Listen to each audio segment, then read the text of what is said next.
तो hello friends, आप सभी का स्वागत है आपके अपने यूट्यूब चैनल कोरवाइड क्लासेस पर। तो दोस्तों, आज हम सीखेंगे गन एवं गन मूल, क्यूब एंड क्यूब रूट।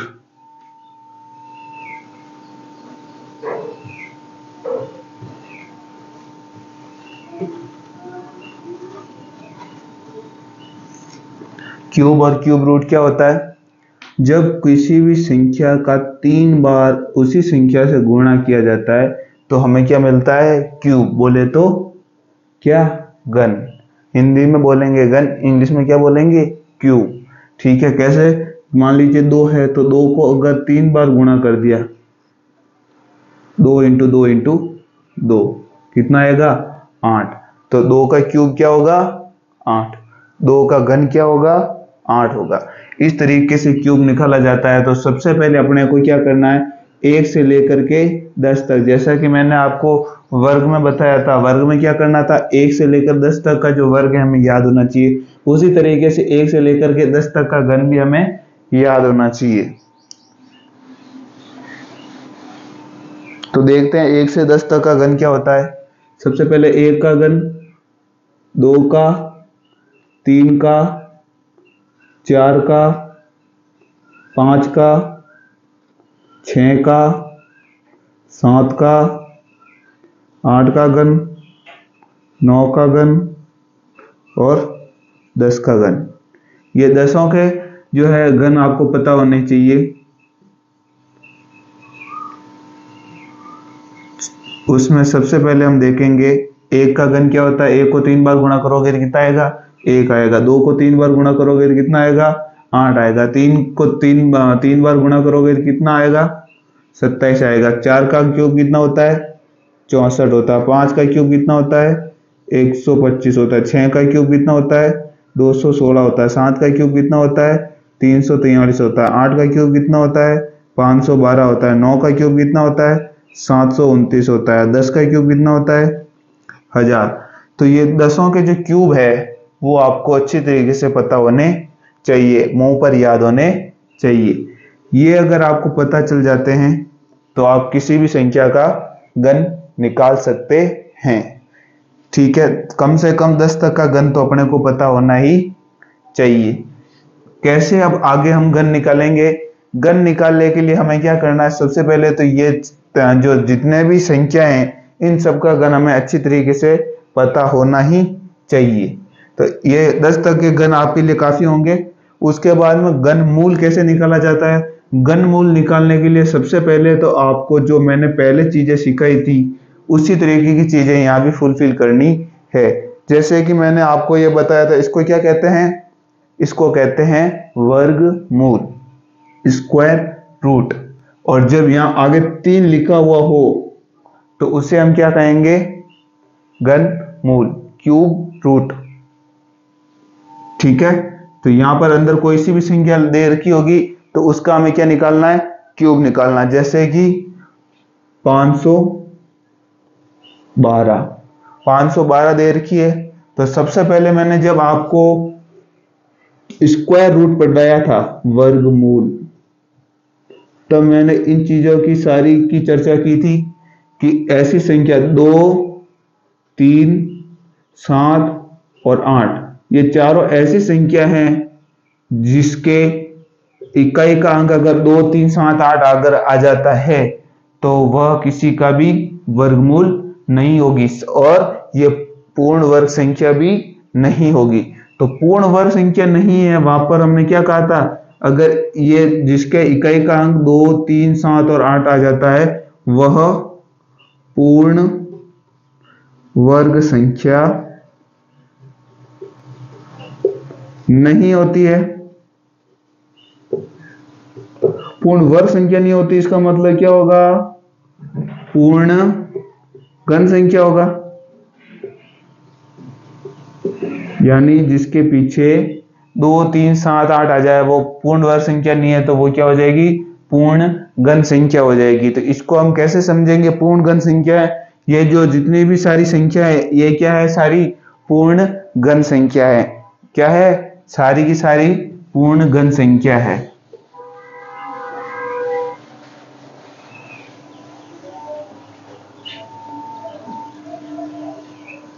इसके बाद में पूर्ण घन संख्या है, तो पहले हम देख लेते हैं कि पूर्ण घन संख्या को निकाला कैसे जाता है। ठीक है, पूर्ण घन संख्या निकालने के लिए हमें क्या करना होगा, सबसे पहले तो 1 से लेकर 10 तक गिनती लिख लेनी। 1 2 3 4 5 6 7 8 9 और 10 वाला ये 0। ठीक है, तो पूर्ण घन संख्या में अगर इकाई का अंक 1 है, घन संख्या में इकाई का अंक क्या दे रखा है, 1 है, तो वो उसका मूल भी क्या होगा, मूल में भी इकाई का अंक क्या होगा, 1 होगा। समझ में आ गया। अगर किसी घन संख्या है, घन संख्या में इकाई का अंक अगर 1 है तो उसका मूल भी क्या होगा, मूल में भी इकाई का अंक क्या होगा, 1 होगा। उसके बाद में 2 वहां हम देखा था, 2 3 7 और 8, ये जो चारों संख्या है इकाई का अंक यदि 2 3 7 8 आ जाता है तो वह पूर्ण वर्ग संख्या नहीं होती है। तो इसमें देखो 2 आ रहा है, 3 आ रहा है, उसके बाद में 4, देखो इकाई का अंक 4 क्या आ रहा है, यहाँ पर आ रहा है। अगर किसी के पूर्ण घन में इकाई का अंक अगर 4 है तो उसका मूल भी क्या होगा, मूल में भी इकाई का अंक क्या हो जाएगा, उसका जो मूल होगा, कौन सा मूल, घन मूल, घन मूल में भी इकाई का अंक क्या होगा, 4 होगा। उसी तरीके से 5 यदि किसी के घन मूल में, किसी का अपने घन निकाला, घन मूल नहीं घन निकाला, घन में अगर घन निकाला तो इकाई का अंक 5 आ रहा था, उसके घन मूल में भी इकाई का अंक क्या होगा, इकाई का अंक क्या होगा, 5 होगा। उसके बाद में 6, किसी के घन निकालने पर इकाई का अंक 6 आता है तो उसका मूल भी क्या होगा, 6 होगा। ठीक है, उसके बाद में देखते हैं 7 इसमें आ रहा है तो 7 को एक समय के लिए छोड़ देना, 8 को भी एक समय के लिए छोड़ देना, 9। यदि किसी के घन निकालने पर इकाई का अंक यदि 9 आता है तो उसका मूल का जो इकाई का अंक होगा वो भी क्या होगा, 9 होगा। तो अब यहां से अपने को समझ में आ गया, जो 2 3 7 और 8 इन चारों को जो है छोड़कर बाकी जितने भी जो घन मूल के इकाई घन निकालने पर इकाई का अंक होगा, 1, दूसरा कौन सा, 2 को छोड़ दो, 3 को छोड़ दो, 4 5 6 7 को छोड़ दो, 8 को छोड़ दो, 9। तो ये जितनी भी जो संख्या लिख रखी है ये क्या निकाला हुआ, घन निकाला हुआ है। सबका घन जो है ना, घन में ये जो इकाई के अंक है ये एज इट इज जो है मूल में भी यही के यही अंक आएंगे। मान लीजिए ये देखिए, किसी का हमने घन निकाला तो इकाई का अंक 1 है तो मूल भी क्या है, 1 है। तो ये जो सारी संख्या है 2 3 7 और 8, इनको छोड़ करके जो उनके घन में इकाई का अंक होगा वही उनके मूल में भी इकाई का अंक होगा। तो ये क्या है, ये अपने घन निकाला, घन का इकाई का अंक,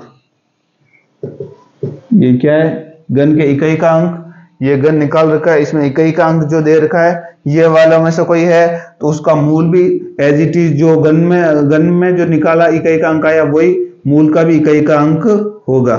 ये चीज आपको समझ में आ गई। यदि किसी का हमने घन निकाला, जैसे 4 का हमने घन निकाला, 4 का घन क्या होता है, 64, तो जो इसके घन निकालने पर इकाई का अंक होगा वही उसके मूल का भी इकाई का अंक होगा। इस तरीके से ये जो 2 3 7 8 को छोड़ करके किस किस को छोड़ देना, 2 3 7 और 8, 2 3 7 8 आ रहा है तो उसका कुछ अलग होगा, लेकिन बाकी जितनी भी संख्या 2 3 7 8 को दिमाग से निकाल दो। अगर 2 3 7 8 के अलावा कोई भी घन में जो इकाई का अंक आ जाता है, घन निकालने पर इकाई का अंक आ जाता है, तो एज इट इज जो उसका मूल का इकाई का अंक है वो उसी को हमको लिखना है। तो ये घन के इकाई का अंक इस तरीके से हम पता लगाएंगे। इसके अलावा ये 2 3 7 8 है, यहां देखो, यदि किसी के मूल में ये इसको क्या कहते हैं, मूल को क्यूब किया, तो किसी के मूल का क्यूब किया यानी घन का क्यूब, ये घन निकाला तो इसका इकाई का अंक कितना आ रहा है, 8।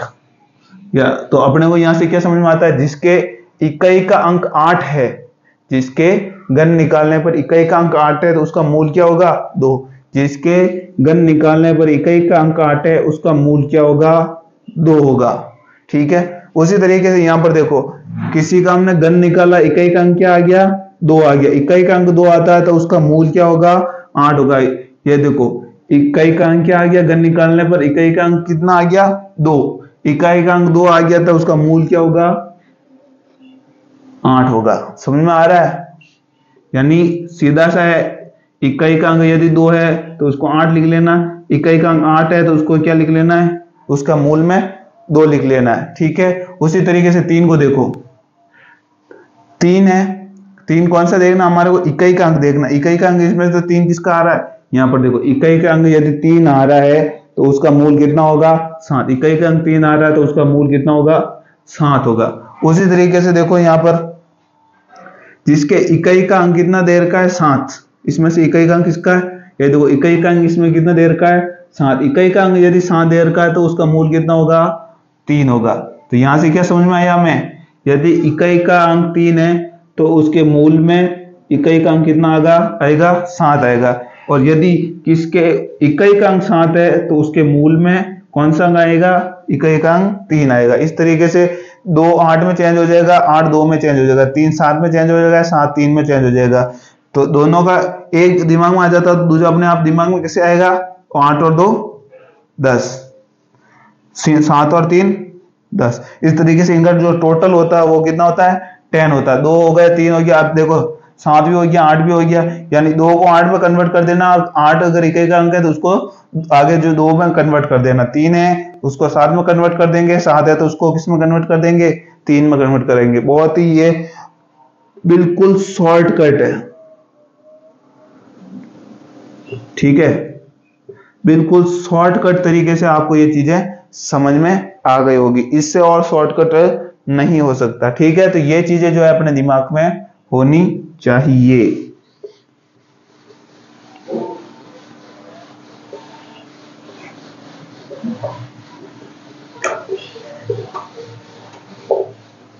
तो देखते हैं आगे।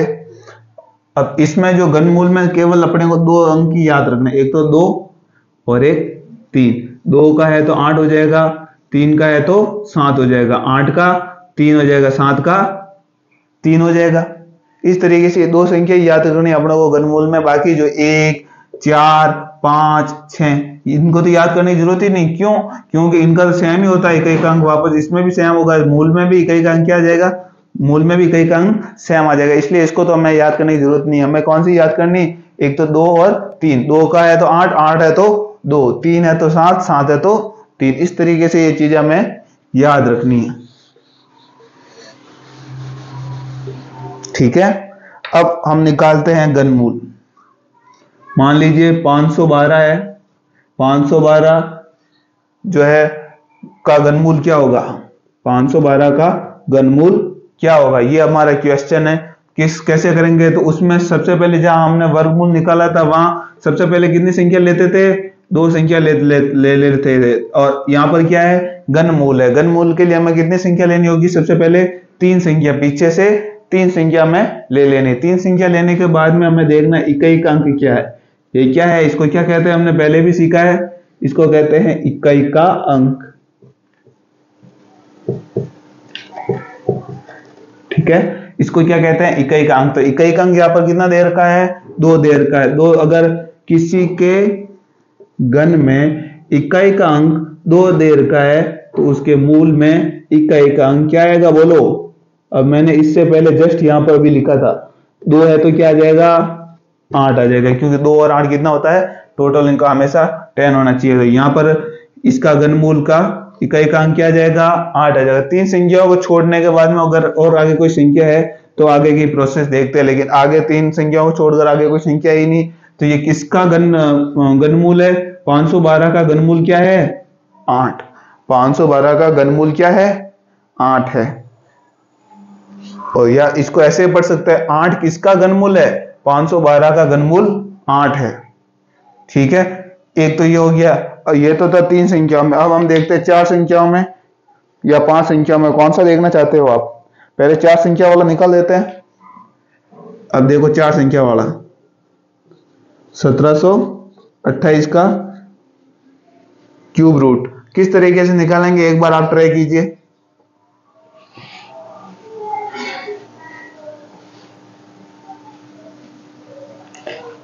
तो देखो सबसे पहले तो हमें पीछे से कितनी संख्या ले लेनी है, 3 संख्या ले लेनी है। ठीक है, सबसे पहले हमने क्या कर दिया, 3 संख्या ले ली। 3 संख्या लेने के बाद में यहां देखना इकाई का अंक। इकाई का अंक क्या देर का है, इकाई का अंक हमें दे रखा है 8, तो 8 की जगह हमारे को जो इसका हम घनमूल निकालेंगे, घनमूल में इकाई का अंक क्या आएगा 2। क्यों, मैंने सिखाया था 2 का है तो ये इसका इकाई का अंक 8 आ जाएगा, और 8 है तो 2 आ जाएगा, क्योंकि दोनों का टोटल हमेशा कितना होना चाहिए 10 होना चाहिए। तो 8 है तो 8 में कितना जोड़े तो 10 हो जाएगा, 2 जोड़ेंगे 10 आ जाएंगे। ठीक है, तो यहां तक तो हो गया। उसके बाद में एक या एक से जस्ट छोटा घनमूल, एक या एक से छोटा घनमूल क्या होगा, एक ही होगा, और एक किसका घनमूल होता है, एक का होता है, तो यहाँ क्या आ जाएगा 1। तो 1728 का घनमूल क्या हो जाएगा 12। 1728 का क्यूब रूट कितना हो जाएगा 12। 12 किसका क्यूब रूट है 1728 का। ठीक है, ये 3 अंकों का हो गया। अब हम देखते हैं 4 अंकों का या 5 अंकों का। 4 अंकों का हमने देख लिया, 3 अंकों का हमने देख लिया, 4 अंकों का देख लिया, अब 5 अंकों का देख लेते हैं। अब क्या देखते हैं 5 अंकों का। 5 अंकों का देखेंगे ये। अब इसकी आप एक बार प्रैक्टिस करो किस तरीके से ये निकाल सकते हो इसको।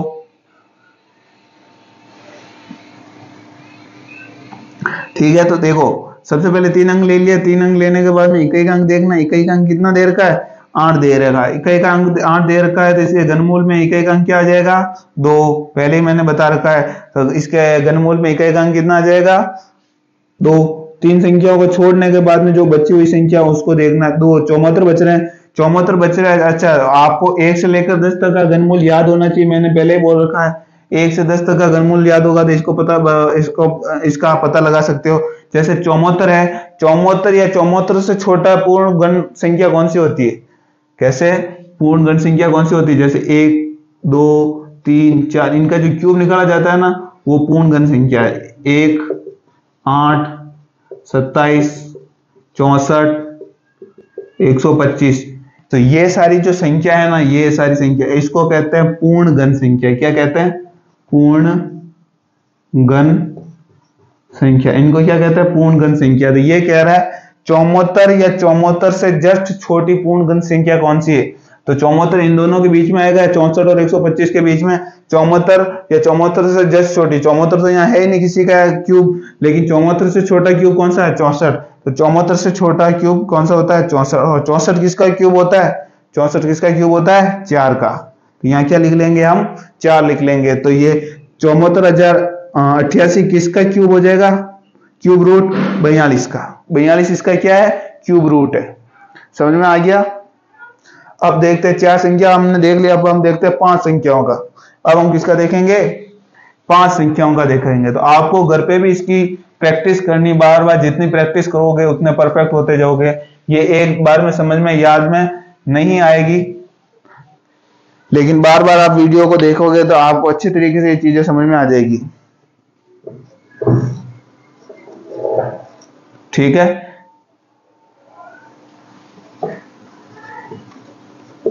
एक बार इसकी प्रैक्टिस करो किस तरीके से निकाल सकते हैं इसको हम। जल्दी निकालो, देखो ये हार्ड नहीं, बिल्कुल इजी है। करो, ट्राई करो इसको। देखो किस तरीके से करना है। सबसे पहले तो हमने 3 संख्या ले ली, 3 संख्या हमने ले ली। इकाई का अंक देखना, इकाई का अंक 7 है। इकाई का अंक 7 है तो हमारे को क्या लिखना है यहाँ पर 2 3 7 8 में से कोई संख्या आ रही है, 7 आ रहा, तो 7 का रिवर्स क्या हो जाएगा 3। दोनों का टोटल में से कितना होता है 10। तो 7 का जो है क्यूब रूट में इकाई का अंक क्या आ जाएगा 3 आ जाएगा। 3 संख्याओं को छोड़ने के बाद में जो बची हुई संख्या उनको लेना है। तो 804 किसका क्यूब करे तो 804 होता है, ये 804 से छोटा होता है, ये देखना अपने को। तो आपको 1 से 10 तक अगर क्यूब याद होता है तो आप इजीली बता सकते थे, लेकिन हाल फिलहाल में आपको याद नहीं है तो मैं बता देता हूं। एक तो देखो 8 का क्यूब तो होता है 512, 9 का क्यूब होता है 729। ये अपने दिमाग में आना चाहिए सबसे पहले। तो अपने को कह रहा है 804 729 से बड़ा है या छोटा है, सबसे पहले ये देखना है। 729 से तो बड़ा है, और 10 का क्यूब कितना होता है 10 का क्यूब तो होता है 1000 से बड़ा है छोटा है, यानी इन दोनों के ये बीच में आ रहा है। 9 के क्यूब और 10 के क्यूब के बीच में आ रहा है। तो अपने को क्या करना है, या तो उसके बराबर या जस्ट उससे छोटा क्यूब। उससे जस्ट छोटा क्यूब कौन सा होता है 729, और 729 किसका क्यूब होता है 9 का क्यूब होता है। तो ये किसका क्यूब रूट आ जाएगा 80,000 कितना है, 8,04,357 क्यूब रूट किसका है, 93 का। ठीक है, यहां तक आपको समझ में आ गया होगा। तो ठीक है दोस्तों, आज के लिए इतना ही। कल फिर मिलेंगे किसी नए वीडियो के साथ में, तब तक के लिए धन्यवाद।